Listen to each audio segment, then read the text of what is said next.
Billabong basically called into my school and was like, "Hey, do you have anybody that you'd recommend?" And he said, "Yeah, I know some guys." And he offered it to me like as like a throwaway, like if you want to do this, like you can try it, but like you should definitely go the agency route.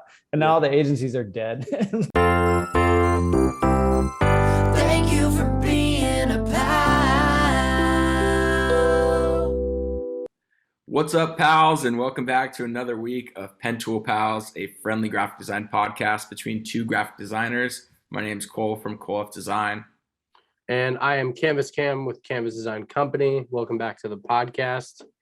Boom, boom, bang, bang. Another week, another pal on the pod, another pal of the week. We've got an awesome submission this week from Duffy Design Co. Epic design. I love his work. He's super talented. Thanks, Duffy, for bringing design. Super stoked on it. We ran into some technical issues, but hey, Instagram, unsuspend his account from tagging and shit like that, because our caption kept on going away and stuff like that. Yeah, that's brutal. I hate Instagram in that way when there's literally no one to talk to if you have a support issue or a problem. So Duffy, thanks for the submission. Sorry going through those errors. Yeah. But if you wonder why we couldn't directly tag him, that's why. And if you want to get involved with the podcast, like the best way to do that is if you have some free time, which I know you do because you're watching this episode, go ahead and get inspired. Make something cool, whatever you'd like.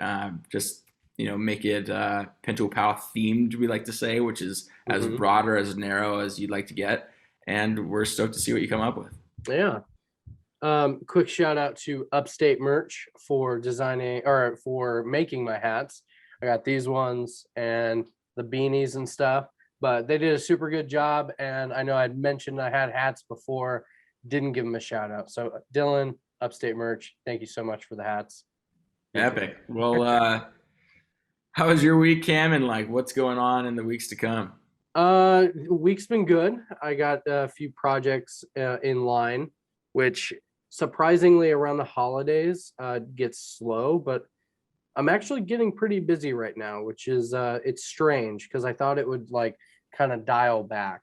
But I got a bunch of projects off my desk just to kind of put more on, and I'm gonna be doing some kind of Jimbo style t-shirt graphics here pretty soon that I am fucking pumped on. So be on the lookout for that. Yeah, stoked to see. What about you, pal? Everything's good. I'm somewhat like in the middle of projects, and I'm thinking that like whenever you're kind of slow, like what do? Do you like make art that you want to create for yourself and then like put it out there, or like do you like double down and try to redo your portfolio and website and everything like that? So I'm kind of like doing both at the same time, just staying busy, like obviously still doing client work as well, but I would say just like less like that. I'm just literally like grinding 8 to midnight. So it's fun too. It's fun to just be able to have like a little breath of fresh air, kind of resurface for the new year. Everyone's doing these like year in reviews, like where they mash up like 40, 50 illustrations that they made in the year and like put it all on one page. It's cool to see all of your guys' stuff that you've been posting like throughout the year and just combine it into one. Some people have posted like their previous work of the year before, and they see the difference in evolution of like that last year and this year. So it's pretty cool. Yeah, I do kind of the same thing, but I print it out and I put it up on the wall. But I have a 2019. I call them yearbooks. Oh, I see them behind you. Oh yeah, they're right here. Yeah, they're right here. Yeah. But yeah, so I'll do a yearbook of my best logos and illustrations, and not all of them make the cut. It just kind of depends on what fits and what can get put on there. But this year is going to be a hefty heifer, dude. Like I've had so many more projects this year than I had the last 2 years, so it's going to be an interesting little yearbook this year. I'll probably post it on my Canvas Design Company Instagram. I probably won't post it on my main, but don't hold me to that because I might just do that. Either way, I'm stoked to see. But this week we have an amazing illustrator, artist, designer, brander expertise in the industry. He's just a full like spectrum. He's got it all dialed. Yeah. Joshua Ariza of Chomp Brand. Super stoked to have him. Josh is a local designer. He's actually not too far from where I am in Costa Mesa. Yep. And he's just super, super talented. He's got this amazing detailed sort of like airbrushed style of art, but can also hit just like the simplest of type logos and bold logos. Just looking at some of his stuff just pisses me off sometimes because like I do several styles and it's like I'm you're hardest on yourself, but I feel like I'm mediocre at best. But he just fucking crushes every single style he goes after. And I'm just like, can that be me? I just gotta practice more. But I mean, it's just one of those people that you look up to in the industry, and you're able to just like be influenced by their art. So I'm super stoked to talk with him and to chat more about his art. Yeah, stoked. So let's get him in the chat. Sounds good.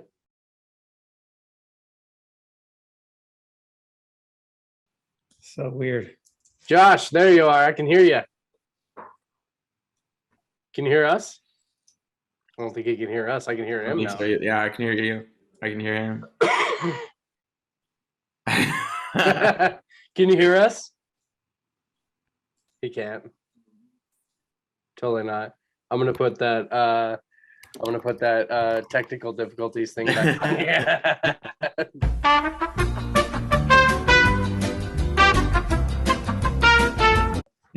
Fuck yeah. Are we all good? Yeah, we're good. Thanks, man. Wow, nice. Dude, go.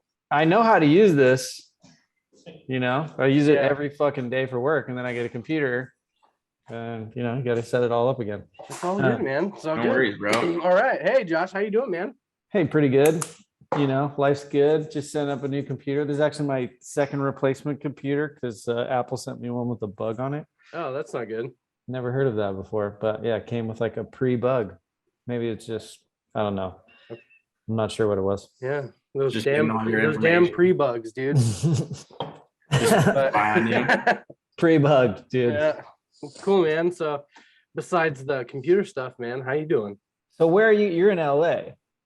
No, I'm in Costa Vegas. Mesa. Yeah. Okay, you're in Costa Mesa, but I feel like you said you moved here fairly recently. Me, no. Well, kind of. I lived in like Laguna and Newport, and then like just moved to Costa Mesa like Dude. 2 years ago. But I literally drive by your office like almost every day. Dude, Costa Mesa is the best. Why don't you ever stop in? You just pop in and say hi. Well, I will now. Okay. Yeah, there you go. Oh, And yeah. I'm down in Bakersfield, the butthole of California. But Honestly, I know nothing about Bakersfield, and I have heard like jokes about Bakersfield. Mhm. There's jokes about Bakersfield or Fresno or something, and I don't get them because I didn't grow up around here. So yeah, like I hear them and I'm like, I don't know anything about that. Where did there's you a lot grow to up, there's a Josh? lot to joke about Bakersfield. It's not that bad of a place, but it is. But that's all I'll say about that. Where did you grow up, Josh? I grew up in Florida. I'm from there originally. I've been out here for like 14 or 15 years or something. Yeah. Sweet. Do you know Josh Newham? I know him, but like not because I lived in Florida. I Gotcha. knew Oh, okay.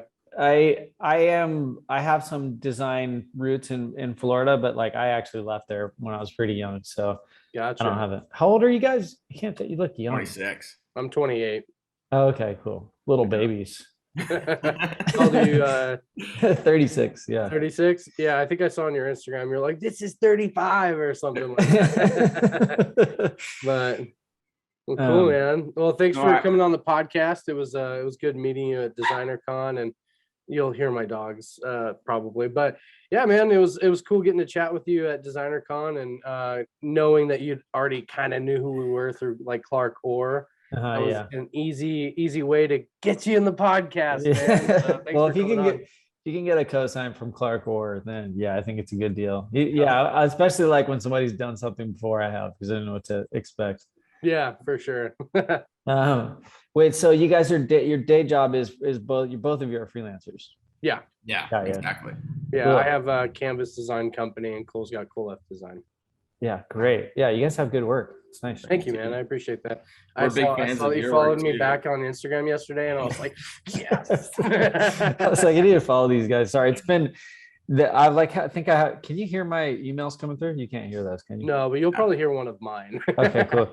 Yeah, I've been like super bottlenecked. So I have like social media has just like been kind of. I'm not even using Twitter right now, which is like my favorite thing. So, Gotcha. yeah, I'll follow both of you guys back for sure. That's sick. Appreciate But it. yeah, tell us more about your office because when I do drive by it, it's like you've got all your Chomp stuff on the outside. You also have like a creative team, like not team. You have creative spaces above you and below. You got like Slow Tide up there, and then you got Really Creative too. Have you ever said hi? Yeah, I've known all those guys for a long time in different businesses. I would like to take full credit for why Slow Tide is here. The landlord didn't want to rent to anybody else, so I just like campaigned to get them in here. I've been in this space for about 5 years, and it's kind of covert. Yeah, it's hard to tell what goes on in here, and then I sublet some extra space to like anybody else who's like a freelancer or runs their own business. So it's kind of an interesting mix of people in here now, but I've like rotated through a few generations of people, and they all either graduate or can't afford the space anymore. Like they move on to other stuff. I don't know. You guys working from home like makes me want to kill myself. So I don't. Yeah, I'm starting to get there. I want a space for myself and all that stuff. And my little office space at home is just getting a little bit more, yeah, well, it's like I think I did it for like 3 months and then just was like this is definitely not for me. I need to see other people. Started losing my mind. I quit my day job like 2.5 years ago, and it was like it was like 6 months before the pandemic hit. Okay. And so then my timeline's probably off somewhere, but so I was like getting used to it, and then I was forced to stay home, and by the end of it I was just like, all right, I gotta find something. Yeah, you gotta get out. 17th Street where you are is definitely like the cooler spot, and I'm also like jealous that you've kind of have like all the creativeness, like all the creatives in Costa Mesa are basically like, where you are. Yeah, I mean, it is cool. There's not too much like osmosis. We all work on way different stuff, but yeah, it's fun to have it on 17th Street. It's cheap enough that we can be here. I mean, you can tell basically looking at the building, it's the most decrepit looking building of all the buildings on the street. So yeah, for sure. Yeah, but and you got like a bar right next to you. It must be like relatively fun. Yeah, we try to keep off the sauce. I have kind of a like a like a quasi beer sponsor. New Belgium gives us a lot of like alcohol and stuff. So we tend not to. Yeah, that's been a big client of mine in the last couple of years. So it's been cool. Nice. And I saw you did a bunch of stuff for Fruit Smash. Mm-hmm. Yeah. It's interesting because you kind of pilot these ideas like illustrating on your own, and then you hope that people will see them and want to like make something like that. Because I just don't think a lot of brands are like willing to take a lot of risks like that. And then they're small enough that they can kind of do that and sell up ideas and stuff. And there's not really that many people to sign off on them. So it's just like, I don't know. They just want the wackier, the better. So I'm working on like 5 more, I think, right now. I feel like your illustration style like shines so much when it comes to that stuff, where you're able just to like throw out all the bells and whistles, and you have like your textures and fine details. It's super sick. Well, there's not like a lot of like illustration kind of like I think lives only in like a few ways. Like you tend to see it mostly in like editorial. You'll see some like magazine covers. You'll see it in apparel, and then advertising kind of seemed to go away from it for a long time. There's sort of a lot of like you wouldn't see an ad that was illustrated. You'd see it all photography or studio photography or something like that. And it was just nice to see somebody taking any risk like that with like a headline over top of it. And I think the world of illustration has changed quite a bit, even from like when I first joined in it. It used to be that like illustrators might be repped by like an agency or something, and they chop your portfolio around and be like, hey, if you want to do an ad campaign, here's our illustrator. And I think some of that still exists, but I don't think it's as normal anymore. And illustrators were kind of known to be like a big broke group of people. They didn't make any money. They like were starving. In fact, I heard one of the guys like on Lost. There's like I don't know. You guys remember the show Lost? Are you old enough to have I never watched experienced Lost? Okay.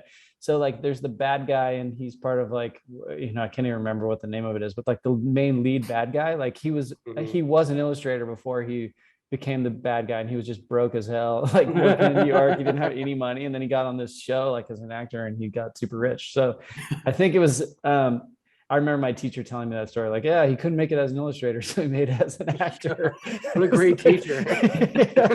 Hey, if you don't make it at this illustration thing, which you probably won't, you can become an actor. Dude, I would say that being an actor is like, if not just as much of broke for sure. people, you know what I mean? Like, oh, totally. Both starving industries, like super hard to make it in. So it's funny how he went from something that was also really tough to barrier into to like something that's incredibly hard to barrier into. It's like, if you don't make it as a horseback rider, you'll make it as a fire juggler. Hey, we're not all like you, Josh, where we're a double threat, handsome and a fucking great illustrator. Like, art is all I have, so I'm not just going back.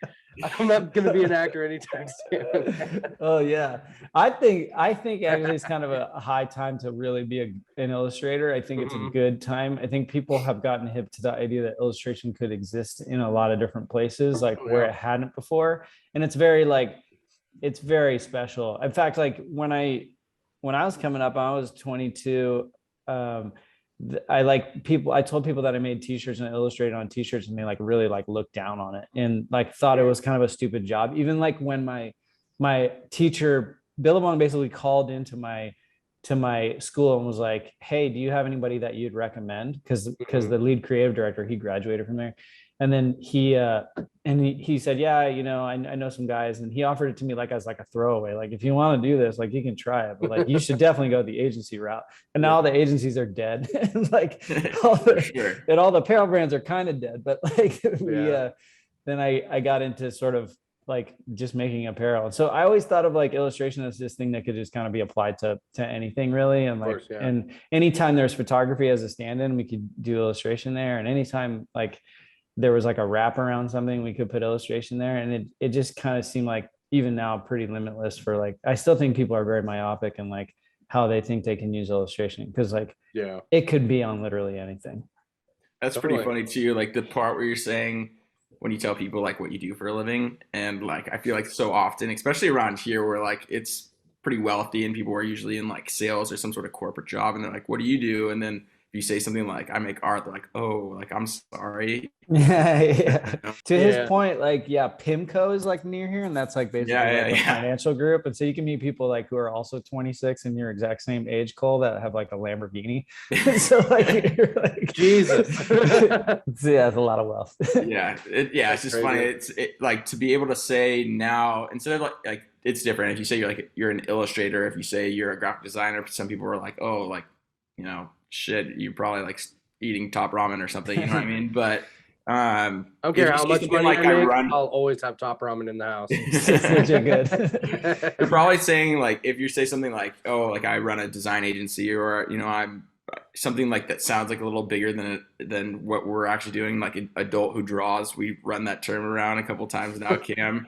That's my Instagram bio now. Adult who draws. That is really funny. Like don't think about how like when I sit and reflect on like just the novelty of like drawing things or whatever, like it's pretty fucking rad. I don't know, like it was a job. I still get really horny for illustration. Like I honestly just like, sometimes I see it like on TV and like, or somebody who's an animator or something. And I'm just like, I feel it's like one of the only things, like since I was a kid, playing guitar and looking at illustration has just been like my favorite things in the whole world. So like, it's pretty amazing that we can do it as a job. But I still think it's way better than it was like 20 years ago. Oh, for sure. More opportunity. Like, my dad was an illustrator and like a sign painter and stuff.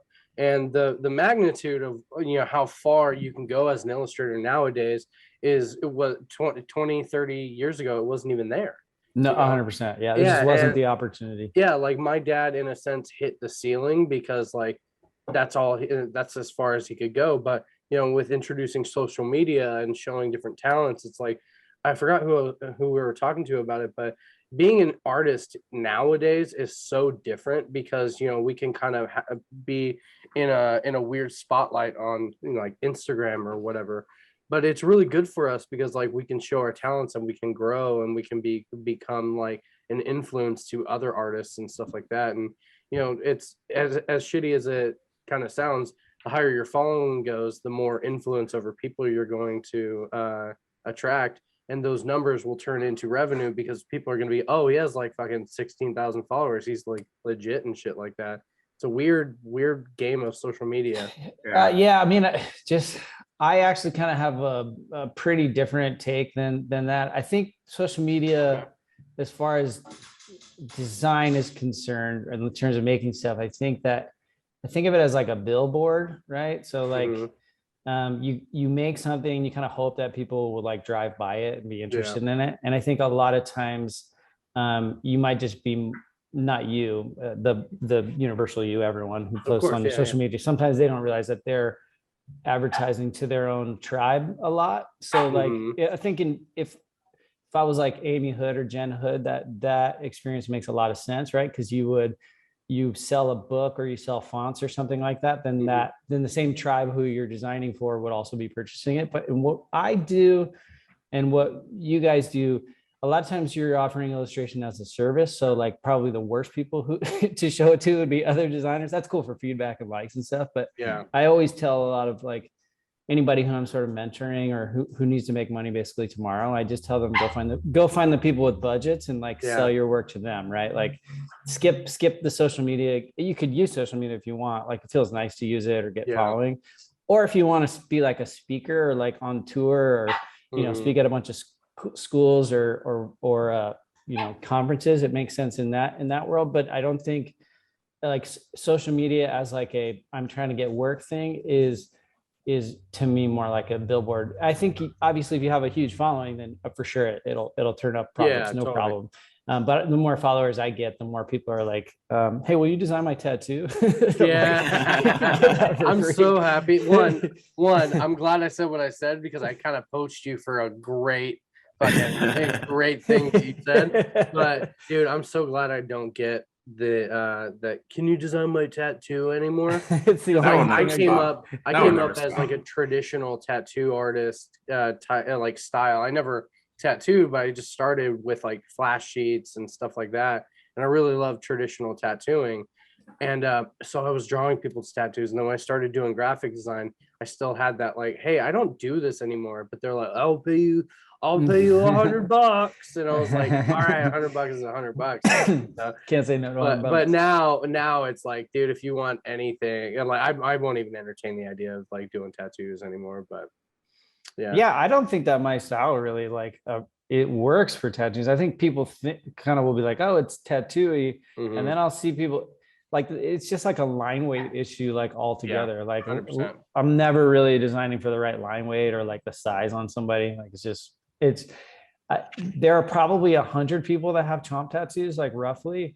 And I've seen like a couple reposts where you show them. Yeah, some of them look great. Some of them look like they're fine. I was gonna ask, like, what was that beginning phase for you? Like, what was the beginning of illustration or design where you were introduced to art? Yeah, probably always drawn. I went to like a magnet school, which basically had like a program for illustration, and there was like an AP component. I don't even know what AP stands for. If you take like AP calculus, you're basically taking like college credit. And so I had that for art. And so you had to do like a portfolio, you had to do a painting portfolio and a drawing portfolio. And it was really interesting. It was judged by, certain judges, and you would get numbers back and you would get, college credit. And so it was I was involved in that. And then I always kind of had mentors along the way. I wasn't raised like wealthy or, kind of lower middle class. But I just knew my brother did it. And then he married into a family where like his mother-in-law was like the head of a program somewhere. So I always just like had people in my life who were able to like, hey, you should do this next, or you should think about this. And that was just that alone really kind of put me on the path to like becoming a designer as a job. Cool. So just a lot of, how did you guys always been doing it too? Or were you guys, you were drawing tattoos before. That's like, yeah, I always wanted to be an artist. My dad, like I said, was a artist, sign painter.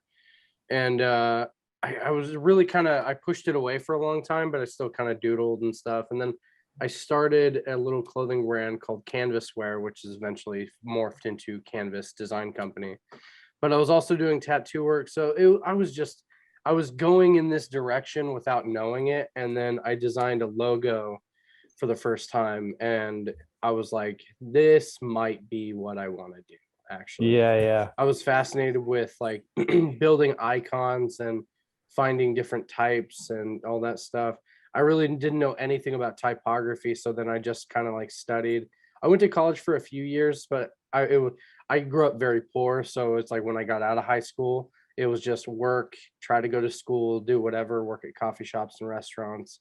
And then I landed a corporate design job, and that's what I did for like 4.5 years. And I just kind of fell in love with it. And, like everybody else's story, it's the same template, just a different person, but it's Yeah. cool that that's kind of like how we kind of fall in line to, into this lifestyle of being a graphic designer.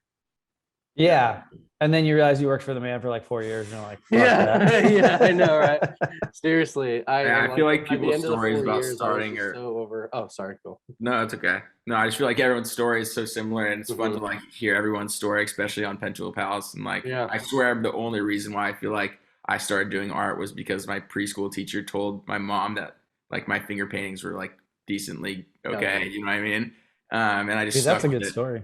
Mhm. Yeah, I haven't heard that one. Yeah, I don't think, dude, honestly, I was just an average student. I was like never, there are definitely people who are better illustrators, like naturally better illustrators when I was growing up, or people I thought for sure were just gonna like shine.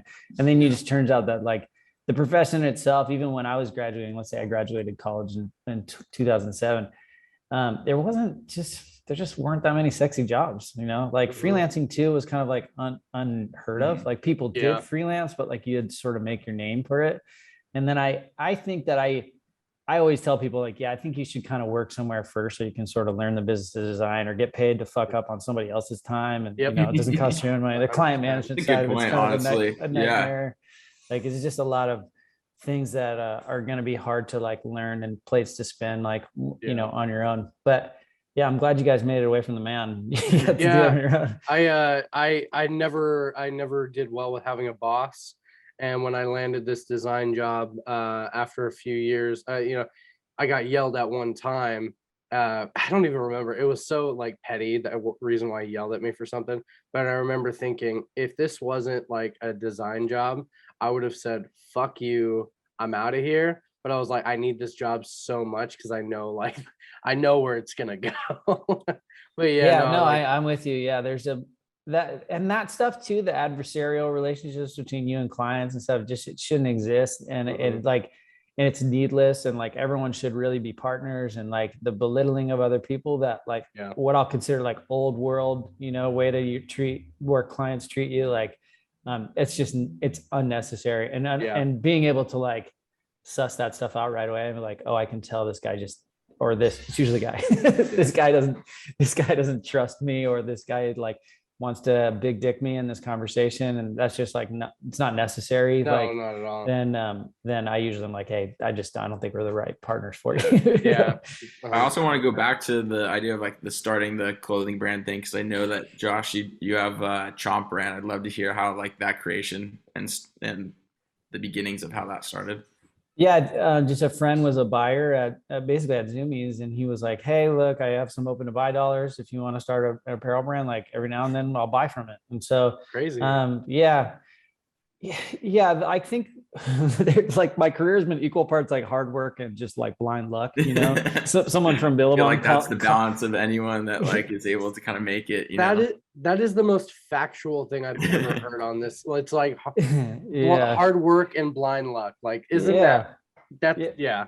I mean, any opportunity that just provides itself, like the guy who called from Billabong, who called into my school, like that sounds like a Mhm. made up story. And the guy was like, "Do you want this throwaway job?" And I was like, "Yes, that sounds like the best job ever." Yeah. Like there's just all along the way has been kind of stuff like that. So I think that, but getting the Zoomies buyer to buy. And so we've been in Zoomies for like 6 years. So I ran like brand off of like a credit card for like the first 5 years, like they don't pay for 60 days. So we, book product, it's in there, and hopefully they order more product, and it's been ups and downs. It's emotional.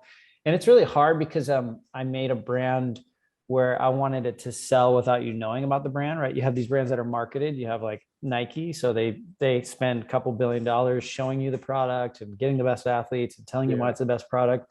But you have these like grassroots brands, like something like Canvas or Chomp, where you have to, you're the touch point to make an impact with the person is so much smaller. Like they either have to understand the product right away, or you have to tell them the story. And because we were at Zoomies for, so many years, I always knew that I wasn't going to be there to tell the story. And I definitely wasn't going to have the money to like grab, Eric Costin or whoever else might be, the interesting skater at the time.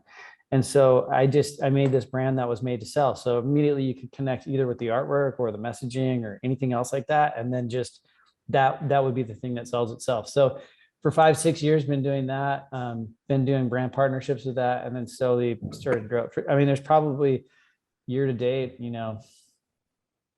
north of 600,000 people who have Chomp right now, you have worn it. It's not a huge brand, but we're finally profitable this year, and but it took 6 years. So when people ask me if they want to start a brand, I'll just like to just get a bonfire and light your money on fire.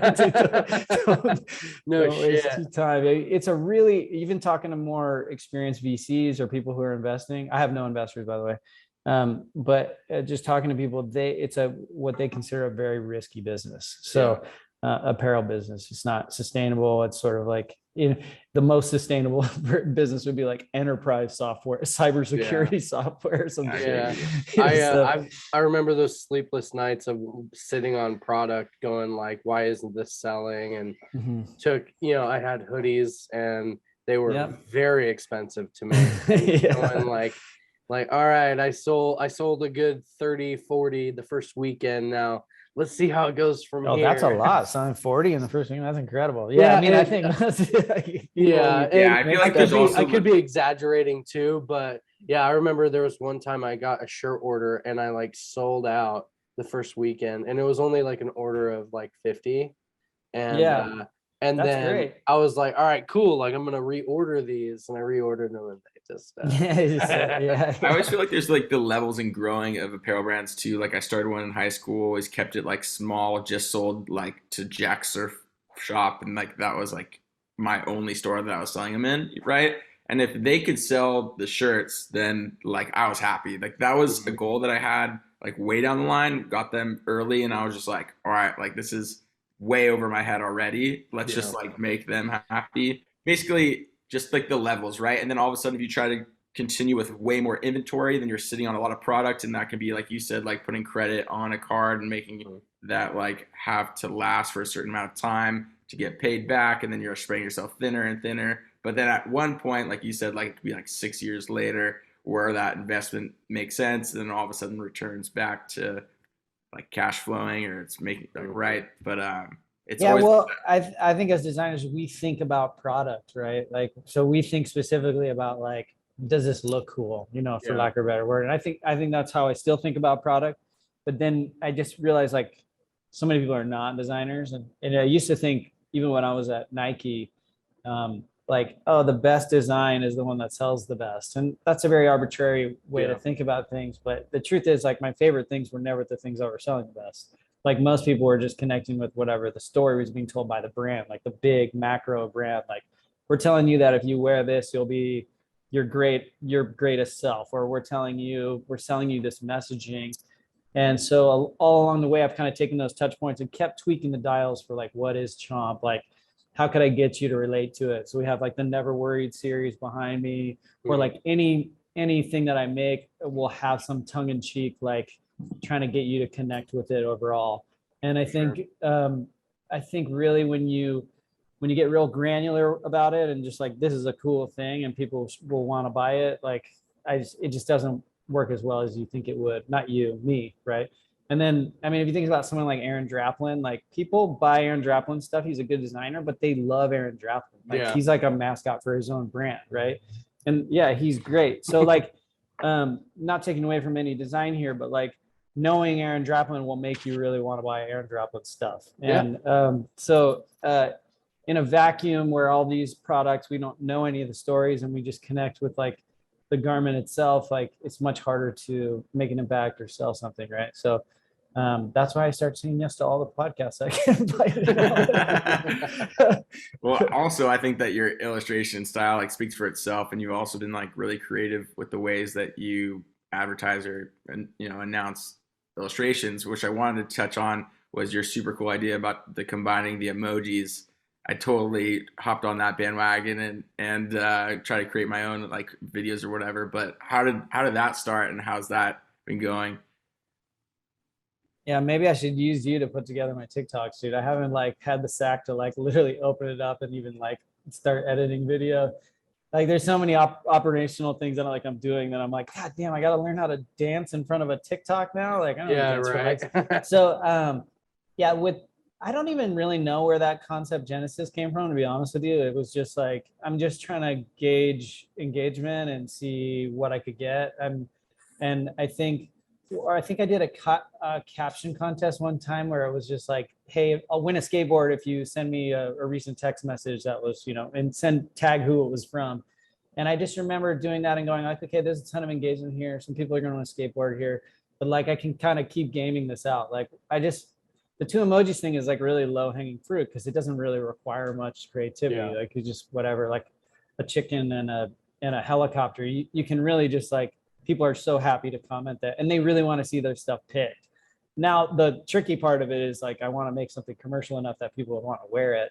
And so like, sometimes people will just like, either it's too lewd, which I don't mind lewd or inappropriate, or it's like, it's just, it won't be relatable to any consumer. Like you just won't want to wear a mermaid like or a merman on a shirt, but you might want to wear like a mer pig, or you might want to wear something that says always salty on it, where we just keep gaming out these like phrases and thought processes. So like, hopefully the end of it, I come up with like something commercial enough that people don't want to wear, but it definitely has like not worked sometimes, like the mermaid pig, like someone gave me a mermaid and a pig and I made a mer pig, and like before I even produced the garment, like 2 people had tattooed it on them. I think now 4 in total have tattooed on them. And I can't sell this fucking shirt to save my life, dude. No one wants to buy this shirt, dude. There's a huge difference between like, and this is something I've learned. It's like traditional tattoo artwork has become a really, really popular thing in, in apparel lately. But there's certain things that you'd put on your skin that you wouldn't wear on a garment. I kind of wish I had myself tattooed with it. Like, I have a bunch of stupid tattoos because I love stupid tattoos, but yeah, you're right. What people want to wear, what people want to look at, sometimes those things are very, very different. And I think that's kind of the thing I'm always communicating. Like the best design isn't also the most wearable. Like one time this guy was like, he was asking me if I wanted to wear like his lowrider brand. Like he was just all about these rebuilt lowriders, and he was like in the lowrider community. And he was like, I don't understand. No one's buying our shirts. And I was like, well, it's sort of a niche community. And he's like, well, we have the best illustrations. And I was just like, this is the most arbitrary thing you could say, the best illustration. And if it was based on like who made the most high art for a t-shirt, then we'd all be wearing like Leonardo da Vinci on our clothing. Obviously, people just don't do that. So I think we can get real granular about that. But I think for the t-shirt stuff, it's like you're just trying to communicate a message, and people relate to that message or not. And sometimes I think shit's gonna sell, and sometimes I'm right, and sometimes I think shit's gonna sell, and sometimes I end up with 100 extra tees that I didn't anticipate. Well, that guy, all his friends know the lowrider apparently. Yeah, dude. He looked at me. He's like, "Did I make all these t-shirts for nothing?" And I was like, "Do you want me to answer that?" I don't think you want to answer that. Yeah. No, that's rad. I mean, it's super cool to see, like you said, like people get to interact with your posts both ways, and then you also get to like kind of vet the process. So that way, at least you're trying to gauge what you think the end illustration is going to be, anyways, so that the outcome of the design might sell on a shirt, or hopefully will sell on a shirt. Is there one that you thought was successful that, like, off the top of your head, not to put you on the spot? Was that one with the crocodile with the rooster in its mouth or something like that? Oh yeah. So I don't even know if someone gave me that idea for that one, but yeah, that one's done really good for us. Yeah, I think like the never worried stuff like is a hook that we'll probably just keep knocking on for a long time. We'll have to keep changing colors and stuff.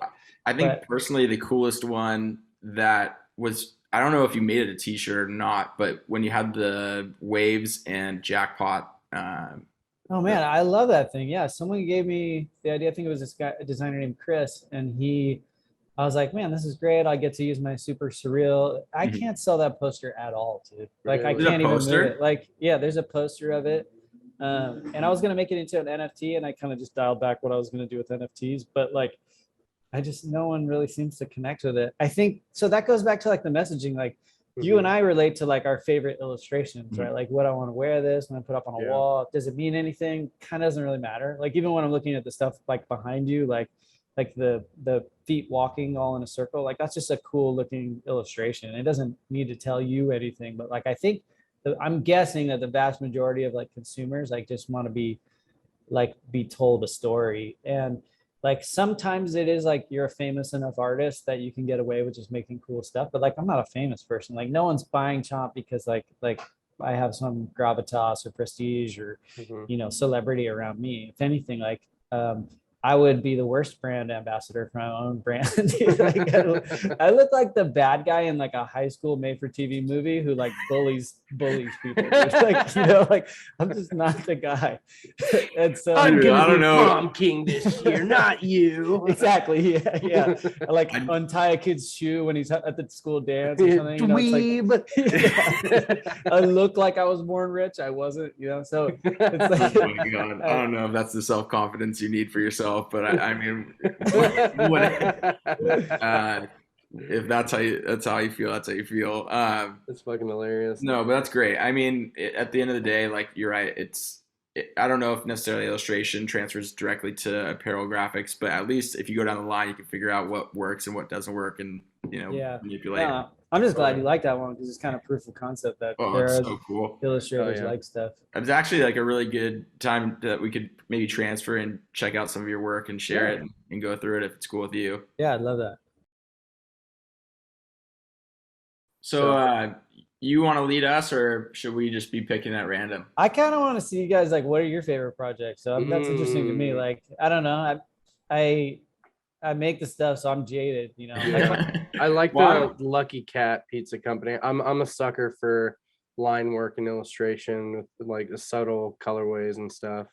yeah. So Lucky Cat, my friend is sort of like a restaurateur, I guess would be the term. He's sort of a serial entrepreneur in the restaurant space. His name's Scott Chung. I love him. He's like one of the best dudes ever. Nice. And whenever he has a new restaurant, he'll hit me up. And even this one here was just a pop-up, but it was a pizza, kind of Korean pizza, Asian inspired pizza restaurant. Sounds And so he was like, let's draw the lucky cat. And I was like, well, it's kind of ubiquitous. It's been used a lot. Maybe there's a way to do it where it doesn't feel like it's super on the nose. yeah. And so like that concept there was just create something that I knew would also work for apparel because he likes making apparel. And so I tend to just naturally draw in a way where I would only use like one or two colors on stuff. Cool. And that's an aesthetic that I like. And also I know that it easily works for like apparel.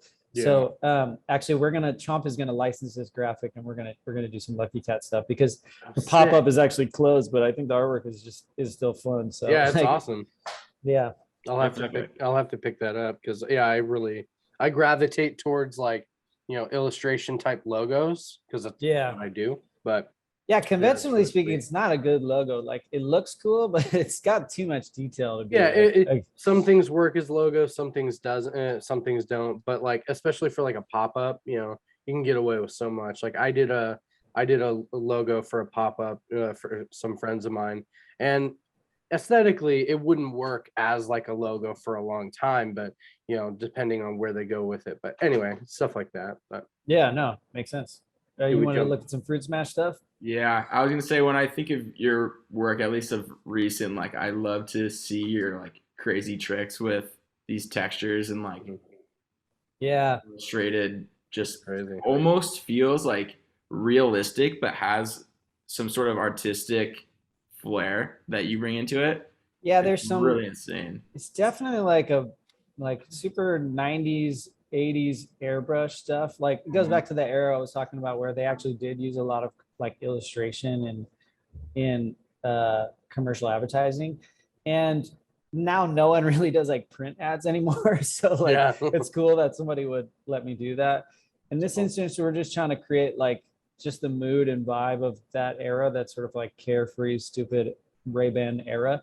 And I think like one of the reasons why it looks like that is because most of the time that I was still like early on in my career drawing, I would draw with like the threshold on pixels like really like steep so that I could print it later. Because like everything that gets printed like ends up getting fuzzy, but it creates this really like fun, 80s airbrush style. Totally. Now, if I was to airbrush this, I think I don't really airbrush, but one of my mentors does. I think like it's an interesting process where you would kind of like you draw it out and then you'd project it or something like that, and then you airbrush over top of it. But there's just so many changes that it would be really inconvenient to airbrush. Now, do you build all of this in Photoshop or? Yeah, man, I could have done a better job on this one. Once you get zoom in, I'm like, damn, dude, there should be some reflections in the pink there. It should be like, dude, I was gonna say that your water, water, like the way you illustrate water, is like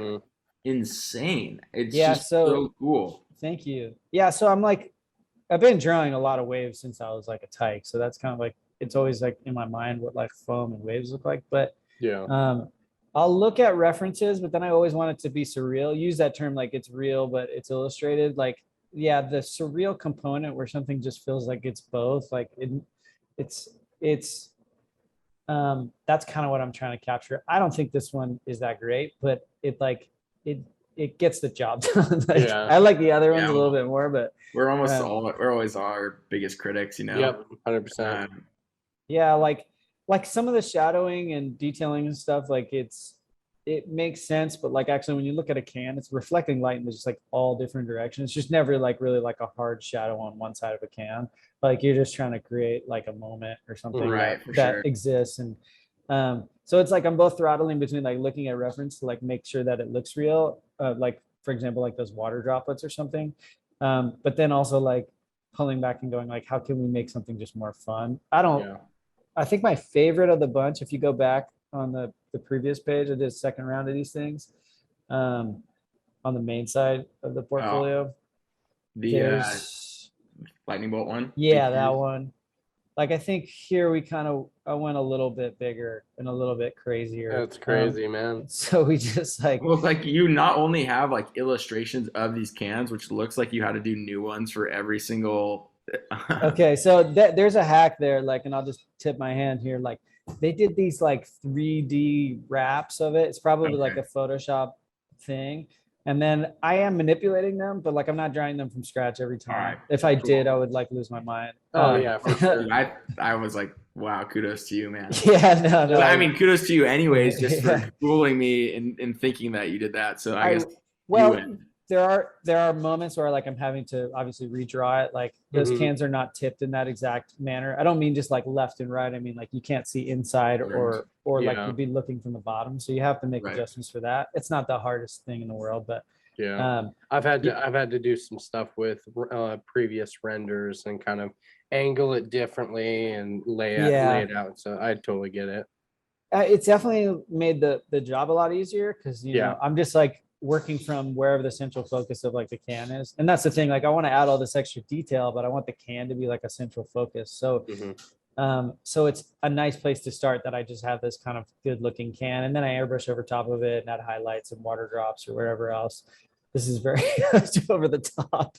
Those are both my arm. Like when I send these like pictures to them of like what I want to do, it's like half illustrated, it's like half my own body in there. Sometimes I'll like take my shirt off to like do a thing. So like I was like posing as a wrestler in one, and they didn't like any of those. So I'm like, well, I just sent you guys the lamest shit possible. Now you've seen me with my shirt off, and you're not going to use the concept. For anyone watching, before we like started filming, Josh had sent over an email to Cam like, "Hey, can you like make me buffer and in the photo?"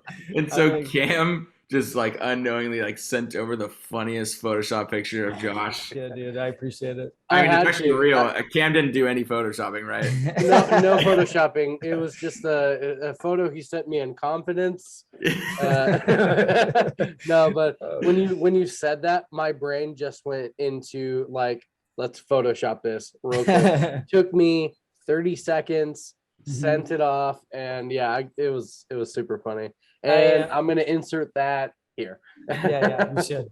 The photoshopping is like the best. I hope it's not like a lost art. I came up in the era of like a lot of photo composite stuff. Okay. So there was always this surreal component to a lot of photography, or especially advertising photography. Mhm. But that was kind of like a foothold in being able to create these sort of worlds, right? So Yeah. I could like take a gorilla and map him in that space and like then draw over top of him and change his position and stuff like that. So like it's not like some of it's from scratch, but a lot of it would just be like, okay, I might draw over top of something else, Yeah. and just so I can get the form and stuff right, Oh, or yeah. even just to I've get done the that something plenty of signed times. off of, you know. Yeah, I've These done that aren't- plenty of times. I did a Christmas thing for Tom Segura last year, and Oh man, I he's hilarious. used. Oh yeah, dude. And I had to do a Santa in a certain position, and so I just made my girlfriend take a picture of me in a certain position, and Yeah, I've done straight that. up, I sent it to Yeah. him with me, kind of. You could see me. I just turned the opacity down, and I drew a Santa on top of me, I love and he was like, he was basically like, let's just use you as the Santa. And I was like, no, we're gonna draw an actual Santa on this. it. Oh man, he sounds hilarious. Yeah, so in this instance, this one's mostly drawn from scratch, I think, besides a couple cans in here. But in the gold chain, I've actually used that a few times in a couple of illustrations. I used it in this one for like Antonio Brown, and I created basically this brush that you can use in Illustrator where you can draw a chain, and there's a couple of them here. Cool. So like, yeah, I'm just constantly trying to find a little bit of a hack to get it to look right, you know. Well, I was Yeah. gonna say like, so I know that you build these like in. I'm guessing it's like half Illustrator, half Photoshop, right? Exactly. But like my computer would literally explode if every single one of these were like vector points. Right. Yeah. So it's basically like a flat illustration, and then I add dimension to it, like in Okay. Photoshop. So Yeah. like if you could just like blur your eyes, like where the pink jaw is just a flat pink, where the bottom half of the shark is all just that flat cream color, where the top half is just a flat gray color, and then I just Gotcha. literally go in and add everything. This one is like my favorite concept, but I don't think I really executed on that well. It's just maybe too many things. I think the hierarchy just doesn't work that good. It looks okay, like I think here it looks great. You're too in- modest, man. Like, Yeah. it's funny hearing like artists like just hack on their own art and be like, oh, this one sucks. You're like, dude, this is Oh, the it's just coolest thing so I've ever hard. seen. I think It's everybody. like when you does have a it. pimple or something, you're just like, Yeah. I look good in this picture, but I have this giant Yeah, pimple on my exactly. forehead. Dude, I do that I literally swear I've had every this single thing where- day. I do that every single day, to where it's just like, especially when we have people like as talented as yourself, Josh. Like, I'm like, you said I like your guys' work. I'm thinking like, I'm not even a fan of my work, but I think it's just as artists, we just we'll depreciate ourselves as a defense or Yeah. whatever. I don't even know, but yeah. There's some Funny, early like I feel on- like every single post I've ever made on Instagram, like the second I post it, I find something that I did wrong or missed. sure. And I could literally point it out on every single Instagram post I've ever done. So like, I do Yeah. it's like a curse, So Yeah. I hear you. Yeah, But, this was like all this stuff right here is kind of like the early genesis of like the trial of trying to capture what the vibe is for Mhm. like a series. Like there's obviously things I would change, or these are all my hands and stuff, like there's something kind of goofy about the way that the phone meets the wrist over here in the bottom right hand corner, but like it still conveys the concept. Oh, And yeah. then there's something like this that I think is really funny and interesting, but like my audience just didn't relate to this one, but they like the more flat kind of two color stuff. This airbrush stuff has been like a thing I want to stand for and works, in my commercial work a lot, but my apparel audience just doesn't give a fuck about it. They Yeah. don't care. Been Maybe- there. well, I feel like it's almost like two different like compatibility kind of things, and maybe that's not the right word, but I know what I you feel mean. like the flat images work better for apparel, and then Mhm. like the bolder stuff, and then I think that these make really great posters or artwork that I I put was on just the about wall. to say that. Yeah. Yeah. No, I'm with you. We're doing a collaboration that right now with like a I don't want to call them luxury or poolside wear company. They do a lot of Aloha shirts and trunks. They're called Duvin, and they're requesting this like very airbrushy style. So Cool. we're gonna I think their Oh, audience that's is a little badass. more, you know, kind of high end luxury good type consumer. So yeah, we'll see what it works out. I think there is a market for it. I just my Yeah. audience just doesn't love it. No, I mean, there's an audience out there for everything, Yeah, right? Like you just totally. tap into and find that crowd that wants that certain thing. Like I don't know, it's fun to get loud, it's fun to get crazy and wear like a crazy Hawaiian t-shirt. Like, is that my style particularly? Like, no, but like if I could rock that, Yeah, like would I? Absolutely. I You know think what I you mean? can. Yeah, you're underselling yourself. Yeah, so look real quick if you want to get all like illustrated. Go Yeah. slide up real quick to the alligator. Yeah, Oh, great. So yeah. zoom in real quick on that On bottom the portion on the second one. Yeah, there you go. So I don't know if you can see, but like his tail, specifically like hit the under his tail, not on the top of his tail. That's like a repeating like illustrated brush pattern. Like sick. scroll down just a little bit. So right where his like bottom, yeah, exactly inside there, not on the top, not the lines, like Okay. the circles, the ones that look like, Oh, right here. yeah, that's Oh, like a okay. brush In that the I basically underside. just brushed in and cropped inside of there. And it looks like it has a ton of dimension, but I just like, I didn't draw out every one of those little dots. And like, I'm always trying to like not draw a bunch of Yeah. little dots. That's why that's why I stay buying tools. Like I'll buy brushes and all Yeah. that stuff from like True Grit Texture Supply, sponsor us. But yeah, dude, no, I all day I'm just going, how can I make this illustration go by as easy as possible while still like illustrating everything out, Yeah, for sure. textures and all that stuff. So this illustration here with the glasses is like the main thing that got, I think, New Belgium to kind of be interested. It's like it's Okay. just multifaceted. Like there's a ton of dimension to it. Now, as like a wearable, it doesn't work as well because I don't really know what it's communicating. But the idea that like glasses could have a reflection over top of a person, like there's not really a lot of this is just a girl with glasses, but then you can just add all this extra detail and stuff. So For sure. So cool. Oh, it's just so epic. Yeah. That's, And Yeah, it's got dude, so much that- personality to it. You it know, really it's like- does. And I know that you said earlier that this is like kind of a style that you want to stand out for or be remembered for. I think it's definitely Yeah. a thing. this kind of pineapple's so trash, dude. I need to take it down. Dude, it looks so good. I love it. It's also cool, like an artist like yourself that is able to just go so hard with these illustrations, and then you can also like, I haven't actually like seen this part of your Yeah, project, this but is like sick. to go and dumb down your artwork and be able to still like do awesome locked up type and Mhm.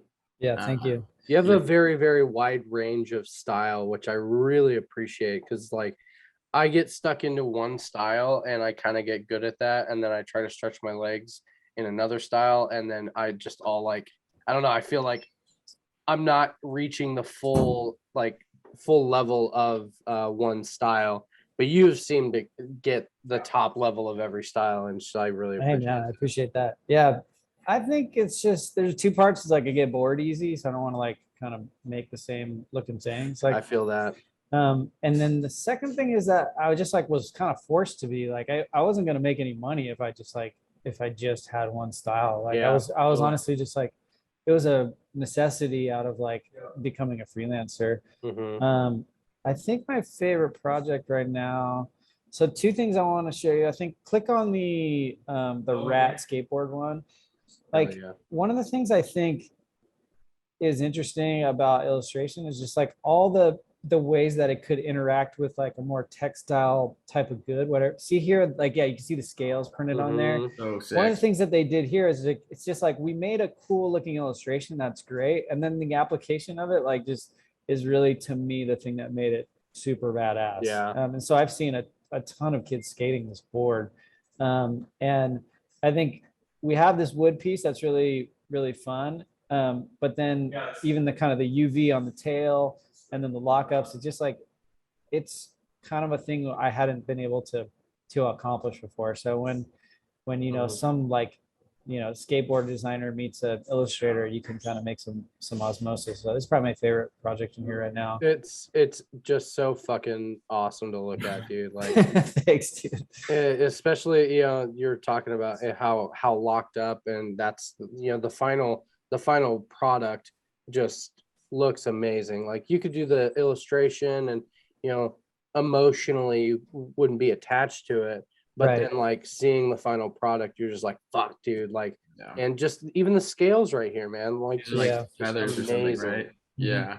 This one is feathers, yeah. But I'm with you. I think that's kind of the thing that really I hope in when I put the bookends in my career, like it will be that we looked at applying the illustration to the most amount of different goods, you know. Like I don't Yeah. want to like keep I love making apparel. I'll never shun away from it, but I want to keep pushing the limits for like what we could design, put illustration on rather, For you know, sure. like so that one I like. And yeah, is there anything else that you I Let's saw see. that. I saw that you used that same halftone brush that you were talking about in the other alligator. I saw that it was in this. yeah, one. sometimes I'll make a custom brush. Like it's really easy to make little swatches. If, Yeah. you know, we can bore each other like after this, and I can show you how some of that stuff is made if you feel like it's, or maybe you already use it. But trying to think what else. Man, we're going super old, dude. Some of these things are like 6 years old now. You have so many amazing products. I was just looking even at your about like your list of who you work for. Like this thing is insane. Yeah, a couple of those were through Okay. agencies. But We then all have a little fluff. but a couple Now of we, you know what I mean? Like, there's always a Yeah. little, but no, I mean in general, like seeing your work, and then I also liked how you're saying like there's a need to be like multifaceted when you're a freelance designer. You know, people come to you and you have to like maybe morph yourself to hit certain styles and whatnot. And I feel like everyone's still kind of always evolving and trying to figure out like what is that style that you want to be known for or what you want to, you know, continue to do and make. Yeah. And I feel like for myself, like I try to continue like making like those, I don't know, like flourishes or make it like more illustrated, make it like go all out, right? And then sometimes it's like hard for me to hit like these really simple marks now, just because I want to like go and bring Above them and like off the beyond. wall. Like, is that something that you run into as well with like now doing so many of these like airbrush kind of styled graphics? Then like to go from this to something like I don't know this. Yeah, I think I have like just decided that every project I was ever going to work on, I was going to like art direct it from the beginning. So even though I might have some intuition that I want to do some type of style on something, I'll still have like a mood board that I'm kind of like constantly referencing. Yeah. So I think for like in terms of pushing what could be a style, I'm still trying to make something kind of new and something that I'm not just being derivative over time doing the exact same thing that I've already done. Yeah. And sometimes it works, sometimes like it doesn't. Sometimes we come up with something new, sometimes it looks more derivative, but I ultimately will always have to have some type of like reference or art directed page that I'm just going to be working towards. I think like having a style, like you guys, I would say you have a style insofar as like you have a color palette and you have a medium, but like one way to like kind of explode the opportunity would just be like, I did this thought experiment. I was like, what if Chomp didn't make any apparel next year? What goods would I like make? You know, like I might make skateboards, I might make posters, I could make blankets, I could make coasters, I've made weed rolling trays, I could wrap a electric bike, I could do a mural. You know what I'm saying? Like once you realize that you're sort of like not bound by like these product parameters, like it gives you some type of inventiveness that you can kind of lean towards. Like this is a vinyl wrap on a wall, and like I've only done like one or two of these in my career, but like it doesn't, I knew that I didn't want it to be super tight realistic illustration, but it also couldn't be too cartoony insofar as no one like will recognize who's in it. Yeah, exactly. And then John Walter White, I swear I saw like my boy Walt. Is this Drake? I'm not legally allowed to say who yeah, who that is, but sure. it is a man who looks a lot like Drake. That looks a lot like a DJ we know. Yeah, He's so awesome. I mean, ultimately, that's just like a project of like adjusting what you're designing for, and your style might work for it or not work for it, but you're giving some inventiveness of like Totally. how you could create. And I think like after just like a brush over of like what you guys are making, like you have like perfectly neat looking like lockups and stuff like that. And so once you like are forced to like do a mural or something, like what would that application look like across 5-6 walls or something like that? It becomes That a is little a more interesting. gigantic project. Oh yeah, that one took a couple of weeks for sure. What would be your advice to anyone watching that like may have not totally found their style or niche, or like how would you say developing your style really like starts or finishes? I would say don't make that a I would actually say don't make that a goal. Like Okay. I would like really I'm old school, so I like really look at art directed. I'd make a tear sheet and I would just say, here's like a thing or a style. Here's a group of like 4 or 5 images that I think are cool. And I want to make something that feels like it's in that family. And let me see if I can do that. And Yeah. I think designers are probably too quick to like say, this is who I am for the next couple years. I think that's not only like a bad business decision. I think it's like you're basically saying like I only want to make this type of music, and you Yeah. don't really know what kind of musician you could be. Like you can be in a jazz band, but you can be in a country band. You can be a lead guitarist of a metal band. Like there's like no one I know really only listens to one genre. Yeah. Besides metalheads, because those fucking guys only want to listen to metal. But like, hey now, I am one of those metalheads, and I love indie music. okay, right. So I mean, that's the point I would make is like it's like what kind of band you want to be in, but you Yeah. might want to be in a couple different bands, And so Sure. I think, and us and going back to the style too is like it might not be applicable to everything. Like if I was to only do, let's say, like line art, or I was only to do this illustration stuff that's like behind me, like the Never Worried stuff, I would never have the opportunity to do like commercial advertising work for someone else. So I think Of course. art directing a couple mood board pages and then just attempting to kind of like fill in like what would it look like to do it in this style, I think it's just like a nice exercise. So I'm not saying never have a style. Some people get really famous off of just drawing certain types of things. I think you are financially pigeonholing yourself like in a space where 100%. if people need that style, then they'll use it, but you're not giving them the opportunity to use it in a lot of styles or a lot of different projects, right? So I said the word style like 5,000 fucking times. So I think you guys know what I mean. I think you guys absolutely. make commercial looking illustrations, so it is immediately applicable to like apparel or logos or other sort of graphic assets. But I think for me, one, I didn't want to go broke if I was going to do only like the kind of the Nike illustration stuff that I was doing, but also I like the challenge of trying to play a different instrument or play in a different band. And so especially I would like the idea of like making something that no one else can make, if like I can do that, then I know that I've like cornered some opportunity for myself. And so I would love to see, like, if I was going to work with you guys, I'd be like, let's challenge ourselves to like go make the most detailed illustration possible. Like, what did it feel like to do that? Like and it's going to be a big piece, it's really giant. So we have to get super granular and look right at every little piece of like, let's say a snake or something like that. And just that interesting challenge of making more. Now there's no money in making detailed things. Cause like, a lot of people just don't want to pay you the $7,000 it would take to make a detailed thing. Yeah. But if you want to show you the proof of concept that making a detailed thing is cool, then they might eventually come to you for that. Yeah, for sure. It's almost like you have to do personal projects just to kind of get the story. If you want this, I can do this, but you have to pay for it. I've done that a handful of times just to do stuff for fun. And people are like, hey, how much would you charge for this? And I go, this amount. They're like, whoa. Yeah. You push that pretty hard on the show too, Cam, right? Like put out the work that you want to receive. And by doing that, like you'll continually be making like your best work because you like to do it. And hopefully people will gravitate towards that work because you like it. And then you get to do more client work. Yeah, exactly. Well, yeah. And you guys are cool. So maybe people just want to know that like people cool are making their stuff, Like I was like joking with my friend, I was like, are you ever gonna have too many tattoos that they won't want you in the agency or something like that? He's like, dude, if I put a tattoo on my face, they would parade me around the office like a like a mascot or something. Like he's like, so there is a, you know what I'm saying? Like you guys are cool and people are interested in people who make cool things. And that's like on its face, like a cool, that's a piece of marketing.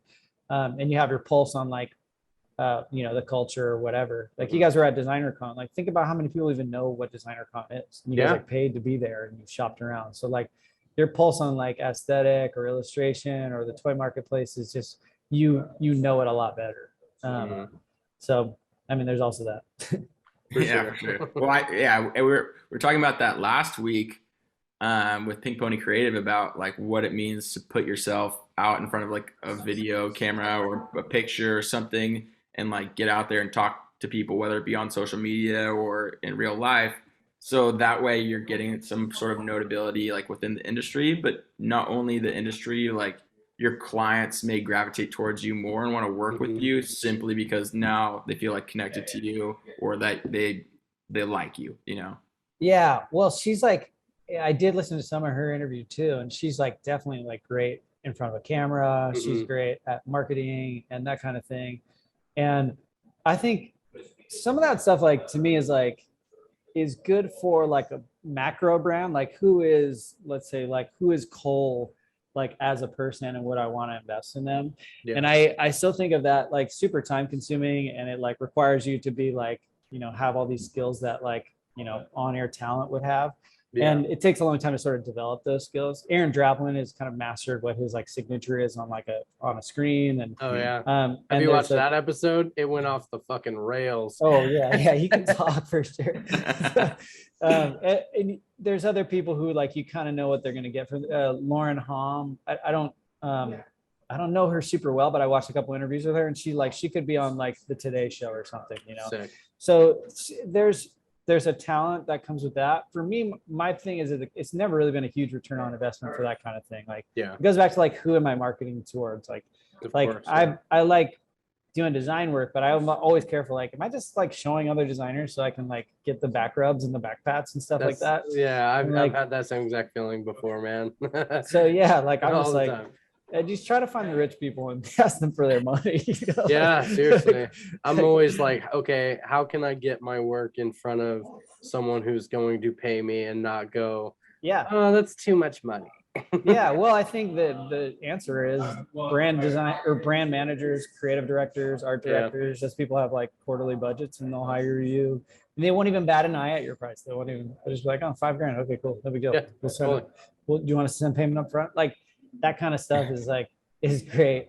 I think in the Lauren Hom or Aaron Draplin stuff, they're selling specifically a product to other designers, and that product is either they're going to be a speaker, or they're going to sell you posters, or they're going to sell their masterclass, or all that stuff. And so it would make a lot of sense to me why they would be like on a podcast circuit, you know? Yeah, for sure. Well, and for that, just to touch on it, like if you're working with an art director or someone on that scale who has like a larger agency, like they're going to get your price and then they're going to take your price and then fluff it, right? And then make a profit. So it doesn't really matter what you're asking for. It really just matters if the client is going to say yes to your price plus their price, right? But the good part about that is, one, it's probably going to be a higher paying job, and two, if you get one of those art directors, or if you get an agency that like wants to work with you, that one client that you just got really isn't one client, right? That's like infinite clients, because they'll come to you over and over and over again, which is like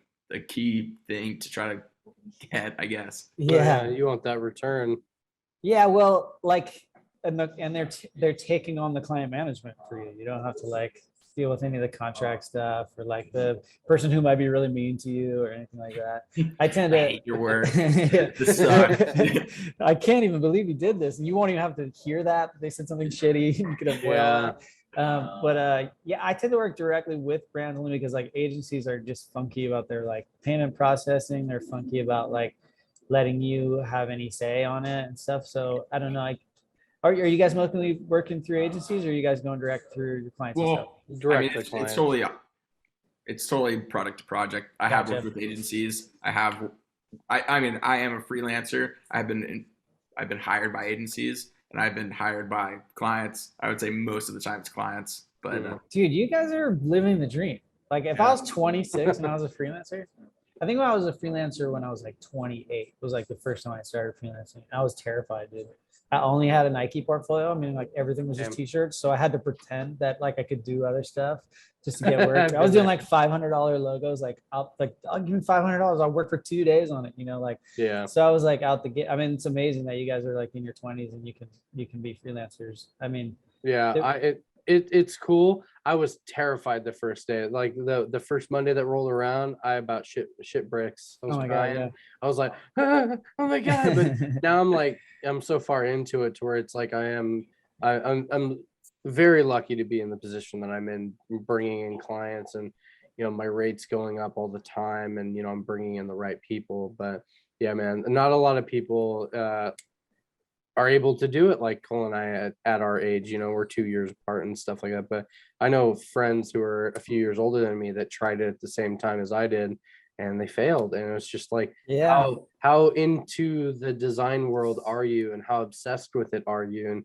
I became obsessive. I was reading fucking book after book. So what were some of what's like one or two learnings early on that you wish you would have known like right away? I wish I would have known how to run a business before I quit my job. Well, dude, I feel like that's macro, but like if project tomorrow I was a management. freelancer for the first time ever, like what would be like a couple of things to show me? that's a really good question. I mean, first off, I think that in general, like I still feel like on a daily basis that I have no idea like what I'm doing, and I feel like I'm still like learning about like what there is to do. But I think the biggest takeaways were like the big learning lessons, and most of that had to do with clients and how to deal with clients. Because it really takes those bad ones to figure out like what the red flags are. Yeah, and like I used to do work without any upfront payment and then just get paid at the end of the projects, which I think was like the first and foremost like biggest learning lesson, like 50% down at least like before every project. And then I also think that the second biggest thing I learned was like the right amount of like verbiage in proposals, so that way like the wording is like there so that you have something to talk back to after the fact. When something's done, you're like, hey, we talked about like 2 rounds or 3 rounds of changes, like we're now on 10, like you're gonna pay some more if you want this to keep going, right? Yeah, that's good to know. Yeah, I think probably there's a lot of things that I wish I would have known what the market rates were. It's hard to know what people are charging. Obviously it's way cheaper if you go directly. I love that it froze on Cole like that. It's hard to know what market rates were, or like, and if you're going directly to a business, sometimes they're just not used to like paying what they think they should pay. And different things mean different things to different people, right? So like the return on investment for me as a small business, spending $5,000 on something is like my expectations are really big, and the $5,000 that you get from Coca-Cola might not matter at all. They won't even think about it if the project goes to trash. So it's kind of interesting learning about that, gauging that. I just feel fortunate that we're able to like kind of make stuff and do things for people, and that people want it and they appreciate it. I think we're kind of living in the golden age of it, to be honest. That's like a perfect thing to end on, unless there's like something that you want to like, anything before we leave, like there's something that you want to add. What do I want to add? I don't know, just honestly practice. I think there's a you guys are just young enough where I'm like sad that you had to experience like the expectation that you would need to put your work on the internet like right away, or that you would need to put your work on social media. Like I think I was lucky enough to live in like the special era where I didn't have to get likes on any of my design, or I didn't have to like post or feel like I needed to get a lot of followers or something like that. And I think I even now sometimes I'm 36, so I'm not a spring chicken, but I'll see people on TikTok and like someone's got 1 million followers on TikTok and they're a graphic designer. I'm like, that's insane. I missed the boat or whatever. And you'll feel this impulse of like, I need to do that thing. And I think setting some values and goals for a lot of that, of like, I want to just make a good living doing this thing, or I want to learn how to get better at illustration, or I want to build an apparel brand. The idea that like in the next couple months you'll have a massive following, or you'll have a successful apparel brand, or you'll be a master at Illustrator, like those goals are unrealistic. And it's okay for someone like me who's like been in apparel for 15 years, my virtually my whole career. And finally, my own apparel product is finally profitable after 6 years. So like, I guess the pressure to like be successful or awesome at something right away. Why am I not awesome at everything? That like idea, like I think people should just throw that shit away, throw it in the garbage, and just like get the expectations off the table, and then just start just steadily working towards the goal that you want, you know. And Damn. that's the only thing I would say. Damn, man. That's a great way to end it, There's dude. I all really the appreciate fucking it. praise, man, because you're so right. We get so wrapped up in social media and likes and all that stuff, and it's just Yeah. Speaking of social media, go follow Josh. Yeah. Oh, no, You know, you can if you want. You're gonna get a lot of kid stuff, but follow the brand. yeah, there you go. Man, thanks for having me, guys. This was really fun, and it's cool to like see my work through the lens of how you guys see things. And For sure, man. I hope this gets a bazillion views. I Let's hope count so up too. Dude, man. Yeah, for Well, yeah, sure. man. Well, thank you for coming on, and for the people who don't know who you are, where can they find you? And you know, Joshua_Ariza or at Chomp Brand, CHOMPBRAND. And if you have any complaints, send them to info@chompbrand.com. You can just lay into me. Epic, man. Well, dude, thanks so much for being a pal and coming on. It was a pleasure chatting with you and going through all your work. Yeah, Huge man. fan, and stoked to see what you come up with in the future. thank you for Thanks, being guys. a pal, Josh. Thanks for being a pal. Later, dudes. Thank you for being a pal.